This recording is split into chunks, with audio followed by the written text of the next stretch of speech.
Alrighty, hello. Let's do another Bigwig setup guide. This time we're going to do Cinderbrew Meadery. This is another dungeon where I only got to test a little bit of it. I pugged it a few times on PTR and got to the first or second boss, and then the groups would kind of dissolve after that, or people would DC and stuff.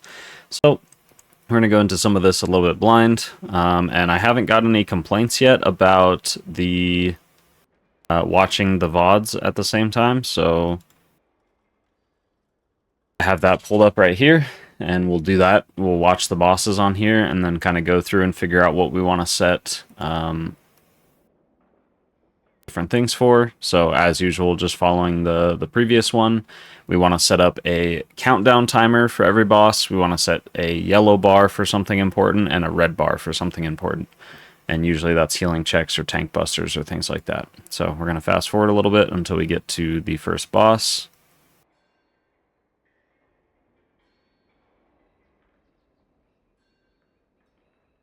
I believe that is right about here.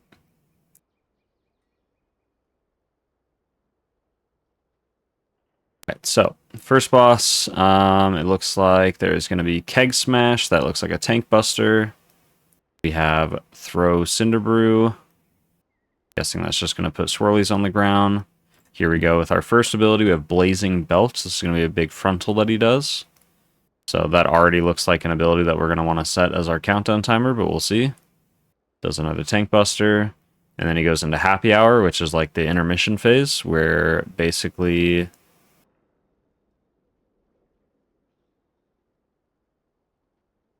you are going, it looks like it, okay, it's just delayed. It could also be percent based, I'm not sure. Okay, there it goes. This makes it where the boss is not immune, so if you're a Discipline Priest, you can still heal off of doing damage to the boss. And then the entire group's going to take constant damage while they have to run around and grab beers off of the bar here and go deliver them to the different patrons around the room. So your job as a healer is probably going to be just staying here and just healing the group because of the constant damage that's happening to the group. So that already tells me that that's going to be our red bar. So now that we've pretty much, because from there the fight just repeats over and over, the only difference is when you come out of these phases, there's going to be these gray areas on the ground that kind of move around, and if you touch one, you get disoriented, I believe. So you just avoid those. Other than that, the fight remains the exact same. So we're going to set, okay, so it is based on health. It's 66 and 33% health.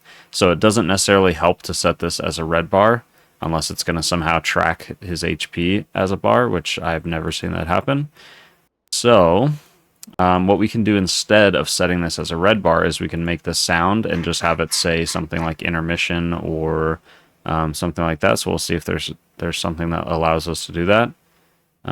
Intermission right here. Intermission. So we'll just do that. That way when we hear that, we know, okay, time to go into healing mode and just, focus on keeping the group topped up. And we have Blazing Belch, which is that frontal. That's what we're going to set as our countdown timer, just so that we're aware, hey, every time we hear a countdown, we know that we need to be prepared to dodge the frontal in case it targets us. So it allows us just a little bit more time to think about it and not be, super far away from the boss to where we can't dodge this kind of coned frontal. And then other than that, Throw Cinderbrew. This just does... I believe... This is not a debuff, but we'll double check. And he uses Throw Cinderbrew here. Does it apply a debuff to players, or does it just...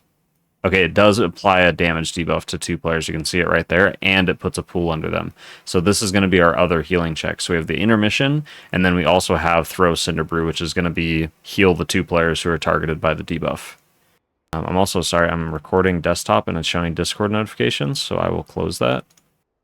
That way we don't have to worry about that. And then, so we're going to make this our yellow bar. Even though we're not using a red bar yet, or we probably won't because that's the intermission, I still want to make sure that we're aware that this isn't the big healing check. This is just something we want to be aware of. And then Keg Smash is our tank buster. Then Hot Honey is just, it looks like this is just the stuff that is on the ground, like after the Throw Cinderbrew and whatnot, and after the Keg Smash. Could, in theory, since we're not using red bar, we could use red bar for throw Cinderbrew and then yellow bar for keg smash. That way we're just aware of, keeping the tank alive, or like topping off the tank before every keg smash, that kind of thing.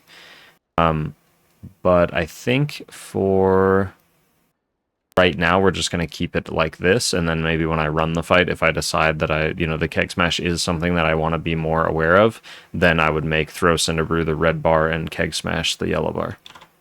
So that's it for the first boss. So next up,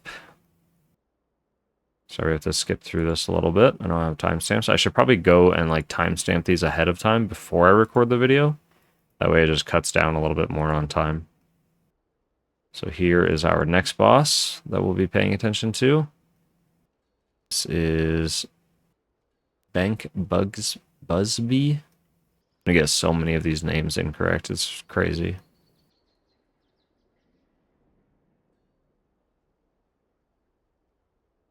This is already our healing check, I can tell right there. I don't know if that's like our main healing check, but it definitely seemed like it.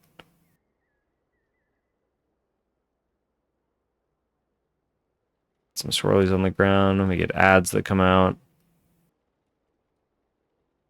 Yeah, so Fluttering Wing is like our healing check that's going to be happening. Looks like other than that, so far it's just been tank pools on the ground and then spawning ads that do damage to the group.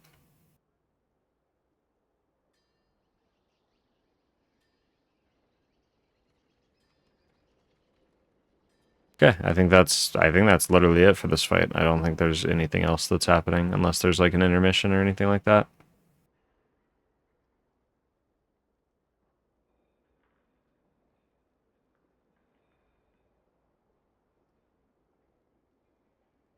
We will want to set a notification for the ads just so that we're aware, especially so that we don't get random aggro like that where they spawn and then we're healing and we just get auto-attacked by them. So just to double check, the AoE is the Fluttering Wing. So we're going to change, we're going to go to, oh, did I miss one of the bosses? I did, huh? I think, do they spawn? It's okay, we'll backtrack, or they went a different way. I don't know if there's different paths in this dungeon. Benk Buzzbee, yeah, literally 3 abilities. So snack time is the ads. So we're going to go into sounds for this one and just set it as ads. And then the Fluttering Wing is our big damage ability. So we're going to set that as a red bar. We'll copy this emphasized red and put it on here. And then the Honey Marmalade is the tank buster. So this we should not have to worry about too much. It looks like, yeah, no, it literally just does like drops a pool under their feet and that's it. They don't have to worry about it. Okay, cool. So that's it for that boss. Very, very basic. We'll make sure we didn't skip this other boss. Looks like we did not.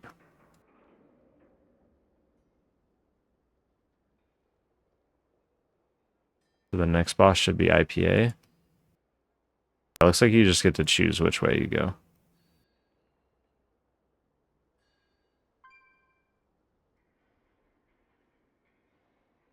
Maybe not. Maybe I did skip it. No, there it is. Okay. Remember on the PTR, I think I did this boss second instead of third. But it looks like you get to choose. The boss gets pulled. First thing that's happening, it looks like sprouting a stout.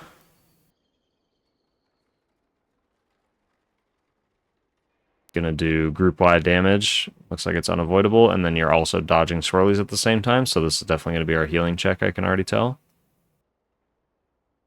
We have Bottom's Uppercut, which is probably gonna be a tank buster. A lot of tank knockbacks in this dungeon, I noticed. Burning Fermentation. 2 debuffs on players, very, very basic, and it looks like you dispel one of them, so it looks like it's going to be a dispel one and heal the other kind of situation. And then it looks like it pretty much repeats from there. So we'll check the in-game dungeon journal to see what's different. So we have Spouting Stout, that's the just to make sure. That's the healing check. So we're going to set that to our red bar. Filler up, I did not see this. Consumes brew drops it touches, inflicting damage to all players and granting a shield. So that's just, you don't let the ads touch the boss. That's not something we need to be super aware of, besides that it does happen. And then Burning Fermentation is the 2 players that it debuffs, so we're going to set that as our yellow bar.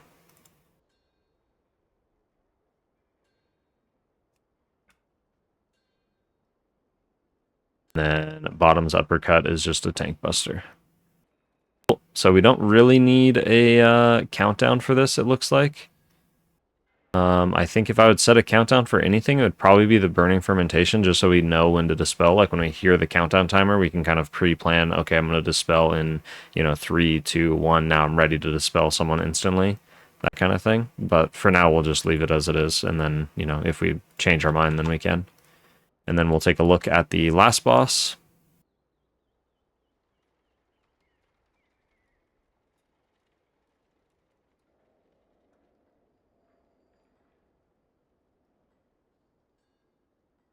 I do remember doing this whole dungeon. Or maybe I watched it, I'm not sure, but I do remember this boss at least. So there's these barrels that spawn around the room that you want to explode with the frontals, I believe, when you get targeted, or the tank does it, I'm not entirely sure. And then with like each explosion that happens, the group takes damage. There's just spells that happen. Kind of try to pay attention to everything that's going on. So Burning Ricochet is what I'm looking at, because it looks like that is going to do, yeah, it targets 2 players, and then they need to blow up barrels, and then they take a little bit of damage, and then need to be dispelled with this debuff, it looks like, or healed. So you dispel one, heal the other. And it looks like the AoE is about to happen here, which is this Let It Hail is the ability. Let It Hail is our big AoE healing ability. We respawn the barrels. Cash Cannon is the thing that I need to like be a little more aware of. So that targets the tank. They blow up the barrels. And it does not look like... Okay, it does. When the barrels explode, it does put a dot on the entire group. So that means that there's actually a couple different things that we need to heal. So the major AoE is this right here. It happens. No, it already happened. It's the Let It Hail. That's our red bar, like for sure. The Cash Cannon, probably our countdown timer, maybe. And then these will be our yellow bar, these Burning Ricochets, because we need to heal those individual players, and it does look like it overlaps a lot of the time. So as long as we have a countdown and are aware that the group's going to be taking a little bit of extra damage from the Cash Cannon hitting the barrels and stuff like that, then I think that's all that matters. So we set a countdown for Cash Cannon, which is the tank frontal. And then Burning Ricochet is our yellow bar. So we're going to set that as our yellow bar, because that's like our, we heal individual players rather than group-wide healing. And then Let It Hail is our very, very large, like, cooldown-based thing, like where the entire group's taking constant, unavoidable damage. I think that's pretty much it. So that's a countdown and 2 different bars. And then for trash, we're not going to worry about that until I actually get to play the dungeon a little bit more and see what's important. There is one ability that I will mention in this video, because I remember dying to it in the PTR. It's these early guys right here. Let me find if there are any in this poll. It looks like there is not. There is one of them, actually. It's the Hired Muscles. They're going to cast, I think it's High Stakes. It just constantly throws swirlies on the floor that are pretty hard to dodge, or at least they're very quick right here. And if you get hit by them, they just like one tap you, or at least they were in the PTR. They were doing a ton of damage. So that's going to be something where I'm going to put a dodge notification. So we're going to go back in here. We're going to go to trash. And then I'm going to find the Hired Muscle. Oh, it doesn't look like it's those. Oh, this... Wait.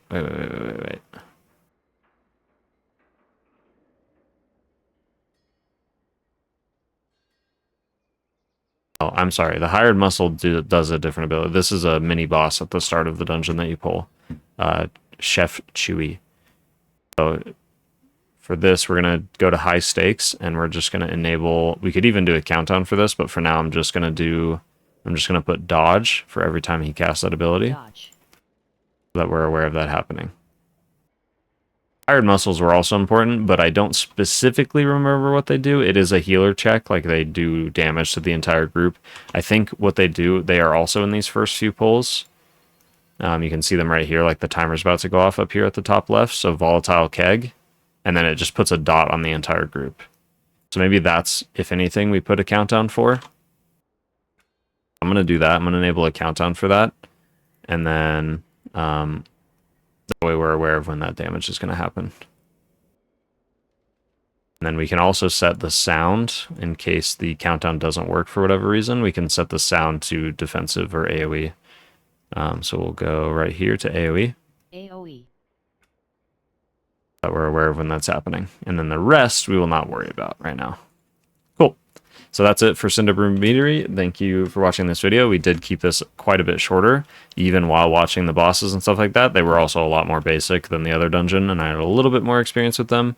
But let me know what you think. Sorry, I'm moving my camera around a bunch. I need to stop that habit. I'm trying. Let me know what you think, and if you prefer the videos for all of them, even the dungeons that I know. If you'd like to see the boss mechanics and like see a kind of play-by-play as we go through the abilities, then I can always do that as well. But I will make actual dungeon guides and stuff like that too once the season starts up. For now, we're just setting up our add-ons and kind of getting ready for the new patch, or I guess the new season rather. But yeah, let me know what you guys think, and I will see you in the next one. Cheers.